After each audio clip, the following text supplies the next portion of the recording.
ನಮಸ್ಕಾರ. ನೀವು ನೋಡ್ತಾ ಇದ್ದೀರಾ ಸುವರ್ಣ ನ್ಯೂಸ್ ಡಿಜಿಟಲ್. ನಾನು ರೋಜಾ ಮನು ಪಾಟೀಲ್.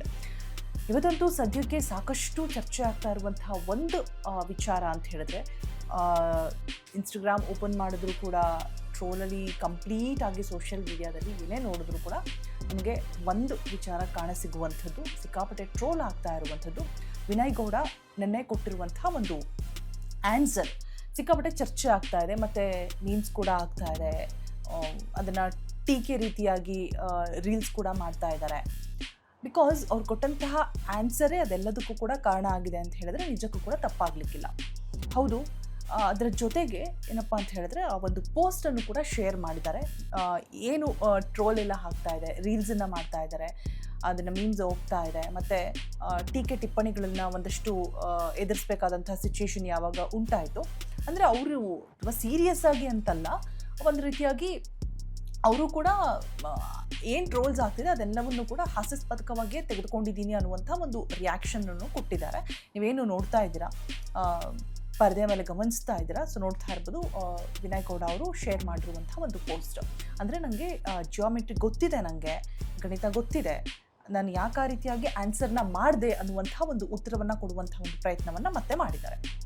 ಬಟ್ ಏನೇ ಆಗಿರ್ಬೋದು, ಫಸ್ಟ್ ಆ ಕಂಟೆಸ್ಟೆಂಟ್ ಅಂದರೆ ಆ ಸ್ಪರ್ಧಿ ಬಂದಂತಹ ಸಂದರ್ಭದಲ್ಲಿ ಶಶಿಧರ್ ಅನ್ನುವಂತಹ ಸ್ಪರ್ಧಿ ಮೊದಲನೇದಾಗಿ ಬಿಗ್ ಬಾಸ್ ಬಗ್ಗೆ ಮಾತನಾಡೋದಕ್ಕೆ ಅಂದರೆ ಡಾನ್ಸ್ ಮಾಡ್ತಾನೆ ಬರ್ತಾರೆ, ಮಾತನಾಡೋದಕ್ಕೆ ಆರಂಭ ಮಾಡ್ತಾರೆ. ಆ ಸಂದರ್ಭದಲ್ಲಿ ಶ್ರುತಿಮಾ ಹೇಳ್ತಾರೆ, ಮೊದಲನೇದಾಗಿ ನೀವು ಬಿಗ್ ಬಾಸ್ ಬಗ್ಗೆ ಏನು ಕೂಡ ಮಾತನಾಡೋದು ಬೇಡ, ನಿಮ್ಮ ಬಗ್ಗೆ ನೀವು ಎಕ್ಸ್ಪ್ಲನೇಷನ್ನ ಕೊಡ್ತಾ ಹೋಗಿ, ನಿಮ್ಮ ಬಗ್ಗೆ ನೀವು ವಿವರಣೆನ ಕೊಡ್ತಾ ಹೋಗಿ ಅಂತ ಹೇಳ್ತಾರೆ.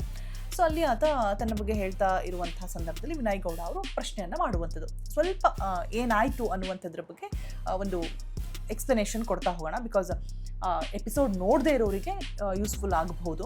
ಏನಾಯಿತು ಕಂಪ್ಲೀಟಾಗಿ, ಆ ವಿಚಾರ ಯಾಕೆ ಬಂತು, ಮತ್ತು ಆ ಆನ್ಸರ್ ಏನಕ್ಕಾಗಿ ಅಲ್ಲಿ ಬಂತು ಅಂತ ಹೇಳ್ಬಿಟ್ಟು. ಮತ್ತು ಇನ್ನೊಂದು ವಿಚಾರ ಕೂಡ ಕೇಳ ಸಿಗ್ತಾ ಇದೆ, ಅಂದರೆ ಯಾಕಾಗಿ ವಿನಯ್ ಗೌಡ ಅವರು ಇಂಟೆನ್ಷನಲ್ಲಿ ಆ ಥರ ಹೇಳಿದ್ರು ಅನ್ನುವಂಥ ಒಂದಷ್ಟು ಚರ್ಚೆಗಳು ಕೂಡ ನಡೀತಾ ಇದೆ. ಅದ್ರ ಬಗ್ಗೆ ಆಮೇಲೆ ಹೇಳ್ತೀನಿ.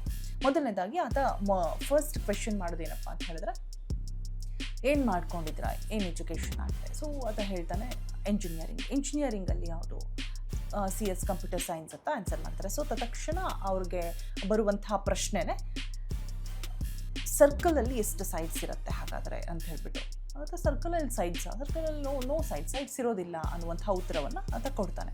ನಮಗೆಲ್ರಿಗೂ ಕೂಡ ಆಬ್ವಿಯಸ್ಲಿ ಆ ಕ್ವೆಶನ್ ಕೇಳಿದಂಥ ಸಂದರ್ಭದಲ್ಲಿ ಸರ್ಕಲಲ್ಲಿ ಸೈಡ್ಸಾ ಅಂತಾರೆ ನಮಗೂ ಕೂಡ ಮತ್ತೊಂದು ಪ್ರಶ್ನೆ ಹುಟ್ಟುತ್ತೆ. ಶಶಿಧರ್ ತುಂಬ ಕ್ಲಿಯರ್ ಕಟ್ಟಾಗಿ ಹೇಳ್ತಾರೆ ನೋ ಸೈಡ್ಸ್ ಅಂತ ಹೇಳ್ಬಿಟ್ಟು. ಬಟ್ ತಕ್ಷಣಕ್ಕೆ ವಿನಯ್ ಗೌಡ ಅವರು ಇಮಿಡಿಯೇಟಾಗಿ ಕೊಡುವಂತಹ ಆನ್ಸರ್ ಸರ್ಕಲಲ್ಲಿ ಸೈಡ್ಸ್ ಇರುತ್ತೆ, ಇನ್ಸೈಡ್ ಮತ್ತು ಔಟ್ಸೈಡ್ ಅಂತ ಹೇಳ್ಬಿಟ್ಟು. Circle have 2 sides, inside and outside ಅಂತ ಹೇಳ್ತಾರೆ. ಸೊ ಆ ಒಂದು ಉತ್ತರ ನಿಜಕ್ಕೂ ಒಂದು ರೀತಿಯಾಗಿ ಆಶ್ಚರ್ಯ ಸೂಚಕ ಅನಿಸುತ್ತೆ, ಮತ್ತು ಹೌದಾ ಅಂತಲೂ ಕೂಡ ಪ್ರಶ್ನೆ ಮೂಡುತ್ತೆ. ಇನ್ನೊಂದು ಕಡೆ ಇವಾಗೇನು ಟ್ರೋಲ್ ಆಗ್ತಾ ಇದ್ದಾರೆ, ಎಲ್ಲರೂ ಕೂಡ ಅದನ್ನು ಸಿಕ್ಕಾಪಟ್ಟೆ ರೀಲ್ಸ್ ಕೂಡ ಮಾಡ್ತಾ ಇರುವಂಥದ್ದು ಹಾಸ್ಯಾಸ್ಪದಕವಾಗಿ.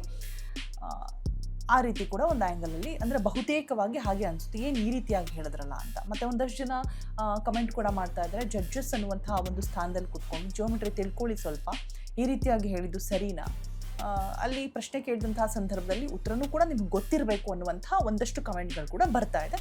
ಆ ವಿಚಾರವಾಗಿಯೂ ಕೂಡ ರೀಲ್ಸ್ ಮಾಡಿ ಹಾಕ್ತಾ ಇದ್ದಾರೆ. ಬಟ್ ಇದೆಲ್ಲದಕ್ಕೂ ಕೂಡ ವಿನಯ್ ಗೌಡ ಒಂದು ಕ್ಲಾರಿಟಿನ ಕೊಟ್ಬಿಟ್ಟು ಒಂದು ಪೋಸ್ಟನ್ನು ಶೇರ್ ಮಾಡಿದ್ದಾರೆ.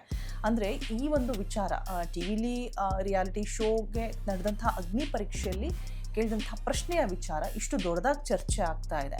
ಆ್ಯಂಡ್ ಕೊಟ್ಟಿರುವಂಥ ಆನ್ಸರು, ನಾನು ಕೇಳಿರುವಂಥ ಪ್ರಶ್ನೆ, ನಾನು ಕೊಟ್ಟಿರುವಂಥ ಆನ್ಸರ್ ಅಂದರೆ ಕಂಪ್ಲೀಟಾಗಿ ಎಲ್ಲರೂ ಕೂಡ ಸೋಷಿಯಲ್ ಮೀಡಿಯಾದಲ್ಲಿ ಜಿಯೋಮೆಟ್ರಿ ಕ್ಲಾಸ್ ಮಾಡ್ತಾ ಇದ್ದಾರೆ, ಇಷ್ಟು ದೊಡ್ಡ ಮಟ್ಟಿಗೆ ಸದ್ದಾಗ್ತಾ ಇದೆಯಲ್ಲ ಅಂತ ಹೇಳ್ಬಿಟ್ಟು ಒಂದು ರೀತಿಯಾಗಿ ನಗುವಿನ ಒಂದು ಸಿಂಬಲನ್ನು ಹಾಕಿಬಿಟ್ಟು ರಿಯಾಕ್ಟ್ ಮಾಡಿರುವಂಥದ್ದು. ಬಿಕಾಸ್ ಯಾಕೆ ಅಂತ ಹೇಳಿದ್ರೆ ಅವರು ಹೇಳ್ತಿದ್ದಾರೆ, ನಾನು ಯಾವ ರೀತಿಯಾಗಿ ಹೇಳಿದೆ ಅನ್ನುವಂಥದ್ದನ್ನು ಕ್ಲಾರಿಟಿ ಕೊಡ್ತಾ ಇದ್ದಾರೆ. ಪೇಪರಲ್ಲಿ ಸರ್ಕಲ್ ನೋ ಸೈಡ್ಸ್ ಹೌದು, ಬಟ್ ನನ್ನ ಉತ್ತರದಲ್ಲಿ 2 ಸೈಡ್ ಇದೆ ಅನ್ನುವಂಥದ್ದನ್ನು ಹೇಳ್ತಾ ಇದ್ದಾರೆ. ಆ್ಯಂಡ್ ಕೊನೆಯಲ್ಲಿ ನಿಮ್ಮ ಪ್ರೀತಿಯ ಆರ್ಯಭಟ ಅಂತ ಹೇಳ್ಬಿಟ್ಟು ಬರೆದ್ಬಿಟ್ಟು ಅಲ್ಲಿ ಅದೇ ರೀತಿಯಾಗಿ ಒಂದು AI ಇಮೇಜ್ ಥರ ಕೂಡ ಕೆಳಗಡೆ ಹಾಕಿರುವಂಥದ್ದು ಗಮನಿಸ್ತಾ ಇದ್ದೀರಾ. ಅಂದರೆ ಒಂದು ಏನಪ್ಪ ಅಂದರೆ ಅಲ್ಲಿ ಪ್ರಶ್ನೆ ಕೇಳಿದ್ರು, ಆತ ಉತ್ತರವನ್ನು ಕೂಡ ಕೊಟ್ಟ, ಆ ಉತ್ತರಕ್ಕೆ ಇವರು ಅದೆಲ್ಲ ಹೀಗೆ ಅಂತ ಹೇಳಿದ್ರು, ಓಕೆ ಫೈನ್ ಅಂತ ಹೇಳ್ಬಿಟ್ಟು ಆತ ಅಲ್ಲಿಂದ ಎಕ್ಸಿಟ್ ಆದರು. ಅದೆಲ್ಲ ಆದಮೇಲೆ ಈ ಪೋಸ್ಟ್ ಕೂಡ ಶೇರ್ ಮಾಡಿದ್ರು, ನನ್ನ ಒಂದು ಆ್ಯಂಗಲ್ ಈ ರೀತಿಯಾಗಿದೆ, ಉತ್ತರ ಕೊಟ್ಟಿರುವಂಥ ಆ್ಯಂಗಲ್ ಈ ರೀತಿಯಾಗಿದೆ ಅಂತ ಹೇಳ್ಬಿಟ್ಟು. ಬಟ್ ಅಟ್ ದ ಎಂಡಲ್ಲಿ ನಿಮ್ಮ ಪ್ರೀತಿಯ ಆರ್ಯಭಟ ಅಂತ ಹೇಳ್ತಿದ್ದಾರೆ. ಸೊ ಇದು ಕೂಡ ಒಂದಷ್ಟು ಚರ್ಚೆ ಆಗ್ತಾ ಇದೆ. ಆರ್ಯಭಟ ಯಾರು ಅಂತ ವಿನಯ್ ಗೌಡ ಅವ್ರಿಗೆ ಗೊತ್ತಾ ಅಂತ ಹೇಳಿಬಿಟ್ಟು. ಆ್ಯಂಡ್ ಅದು ಹೌದು, ಬಿಕಾಸ್ ಯಾಕೆ ಅಂತ ಹೇಳಿದ್ರೆ ಆರ್ಯಭಟ, ನಿಮ್ಮ ಪ್ರೀತಿ ಆರ್ಯಭಟ ಅಂತ ಹೇಳ್ಬಿಟ್ಟು ಏನು ಮೆನ್ಷನ್ ಮಾಡಿದ್ದಾರೆ, ಸೊ ಅದು ಕೂಡ ಒಂದಷ್ಟು ನೆಗೆಟಿವ್ ಕಮೆಂಟ್ಸ್ಗೆ ಕಾರಣ ಆಗ್ತಾ ಇದೆ. ಬಿಕಾಸ್ ಯಾಕೆ ಅಂತ ಹೇಳಿದ್ರೆ ಆರ್ಯಭಟ ಯಾರು ಅಂತ ನಮ್ಮೆಲ್ಲರಿಗೂ ಗೊತ್ತಿರೋ ಹಾಗೆ ಇಡೀ ವಿಶ್ವಕ್ಕೇ ಒಂದು ಗಣಿತಶಾಸ್ತ್ರದ, ಖಗೋಳಶಾಸ್ತ್ರದ ಜ್ಞಾನವನ್ನು ಕೊಟ್ಟಿರುವಂತಹ ಮಹಾನ್ ಜ್ಞಾನಿ, ಮಹಾನ್ ವ್ಯಕ್ತಿ. ಮತ್ತು ಯಾವುದೇ ಫಾರ್ಮುಲಾಸ್ ಆಗಿರ್ಬೋದು, ಸಲ್ಯೂಷನ್ಸ್ ಆಗಿರ್ಬೋದು, ಎಲ್ಲವನ್ನು ಕೂಡ ಸೈಂಟಿಫಿಕಲಿ ಪ್ರೂವ್ ಮಾಡುವಂಥವ್ರು, ಸಲ್ಯೂಷನನ್ನು ಕೊಡುವಂಥವ್ರು. ವಿತ್ ಪ್ರೂವ್, ವಿತ್ ಸಲ್ಯೂಷನ್, ಆ ಫಾರ್ಮುಲಾಸ್ಗಾಗಿರ್ಬೋದು ಎಲ್ಲದಕ್ಕೂ ಕೂಡ ಪಿನ್ ಟು ಪಿನ್ ಮಾಹಿತಿ, ನಾವು ಅದನ್ನು ಕನ್ಕ್ಲೂಡ್ ಮಾಡುವಂತಹ ಟೈಮಲ್ಲೂ ಕೂಡ ಸೈಂಟಿಫಿಕಲಿ ಅದನ್ನು ಪ್ರೂವ್ ಮಾಡ್ತಾರೆ. ಬಟ್ ಇಲ್ಲಿ ಯಾವುದೇ ರೀತಿಯಾದಂತಹ ಆಧಾರಗಳಿಲ್ಲದೆ, ಯಾವುದೇ ರೀತಿಯಾದಂಥ ಒಂದು ಪ್ರೂಫ್ ಇಲ್ಲದೆ, ಅವ್ರು ಯಾವ ಆ್ಯಂಗಲಲ್ಲಿ ಹೇಳಿದ್ದೀನಿ ಅನ್ನುವಂಥ ಒಂದು ಕ್ಲಾರಿಫಿಕೇಷನ್ ಕೂಡ ಇಲ್ಲದೆ, ಸೊ ಅಂದರೆ ಗಾಳಿಲಿ ಗುಂಡು ಹೊಡೆದಾಗೆ ಮಾತನಾಡೋದು ಅಂತ ಏನು ಹೇಳ್ತಾರೆ, ಸೊ ಆ ರೀತಿಯಾಗಿ ಆ ಕ್ಷಣಕ್ಕೆ ಆ ಉತ್ತರವನ್ನು ಕೊಟ್ಬಿಟ್ಟು ಮತ್ತು ಅದನ್ನು ಸಮರ್ಥನೆ ಮಾಡಿಕೊಳ್ಳುವಂಥ ಕೆಲಸವನ್ನು ಮಾಡ್ತಾ ಇದ್ದಾರೆ. ಅದ್ರ ಜೊತೆಗೆ ಆರ್ಯಭಟ ಅವರ ಹೆಸರನ್ನು ಕೂಡ ಲಾಸ್ಟಲ್ಲಿ ನಿಮ್ಮ ಪ್ರೀತಿ ಆರ್ಯಭಟ ಅಂತ ಹೇಳ್ಬಿಟ್ಟು ಏನು ಮೆನ್ಷನ್ ಮಾಡಿದ್ದಾರೆ. ಸೊ ಇದೆಲ್ಲವೂ ಕೂಡ ಇನ್ನಷ್ಟು ಟೀಕೆ ಟಿಪ್ಪಣಿಗಳಿಗೆ ಕಾರಣವಾಗ್ತಾ ಇದೆ. ಸೊ ಕ್ಲಾರಿಫಿಕೇಷನ್ ಕೊಡಬೇಕು ಅಂತ ಹೇಳ್ಬಿಟ್ಟು ಕೊಟ್ಟಿದ್ದಿದ್ರೆ ಓಕೆ ಫೈನ್. ಬಟ್ ಆದರೆ ಎಲ್ಲೋ ಒಂದು ಕಡೆ ತಮ್ಮನ್ನು ತಾವು ಆರ್ಯಭಟ ಅವರ ರೇಂಜ್ಗೆ ಅಂದರೆ ಆ ರೀತಿಯಾಗಿ ಆಲೋಚನೆ ಮಾಡಿ ಆನ್ಸರ್ ಮಾಡಿದ್ದೀನಿ ಅನ್ನುವಂಥ ಉತ್ತರವನ್ನು ಕೊಡೋದಕ್ಕೆ ಮುಂದಾದ್ರ ಅನ್ನುವಂಥ ಒಂದಷ್ಟು ಪ್ರಶ್ನೆಗಳು, ಚರ್ಚೆಗಳು ಕೂಡ ಹುಟ್ಟು ಹಾಕುತ್ತೆ ಈ ಒಂದು ಪೋಸ್ಟ್. ಅದರ ಜೊತೆಗೆ ಮತ್ತೊಂದು ಕಡೆ ಇದು ಒಂದು ಆ್ಯಂಗಲಲ್ಲಿ ಟ್ರೋಲ್ ಆಗ್ತಾ ಇದೆ. ಅಂದರೆ ಅವ್ರನ್ನ ನೋಡಿ, ಈ ಕ್ವೆಶನ್ಗೆ ಈ ಆನ್ಸರ್ ತಪ್ಪಾಗಿ ಹೇಳ್ತಾ ಇದ್ದಾರೆ, ಈ ರೀತಿಯಾಗೂ ಉಂಟಾ, ಸ್ವಲ್ಪ ತಿಳ್ಕೊಂಡು ಮಾತನಾಡಬೇಕು ಅಂತ ಒಂದು ಕಡೆ ಟ್ರೋಲ್ ಆಗ್ತಾ ಇದೆ. ಬಟ್ ಇನ್ನೊಂದು ಕಡೆ ಏನಪ್ಪ ಅಂತ ಹೇಳಿದ್ರೆ ಬೇಕು ಅಂತಲೇ, ಅಂದರೆ ಪ್ರೊಮೋ ಎಡಿಟ್ ಮಾಡುವಂಥ ಟೈಮಲ್ಲಿ, ಪ್ರೊಮೋ ಕಟ್ ಮಾಡುವಂಥ ಟೈಮಲ್ಲಿ ಅದನ್ನು ಮತ್ತೆ ನೋಡ್ತಾರೆ. ಒಮ್ಮೆ ಅಲ್ಲ, 2 ಬಾರಿ 3 ಬಾರಿ ಅದನ್ನು ಚೆಕ್ ಮಾಡಿಬಿಟ್ಟು ಆಮೇಲೆ ಅದು ಟೆಲಿಕಾಸ್ಟ್ ಆಗುವಂಥದ್ದು. ಸೊ ಆ ಸಂದರ್ಭದಲ್ಲಿ ಯಾರಿಗೂ ಇದು ಗಮನಕ್ಕೆ ಬರಲಿಲ್ವಾ?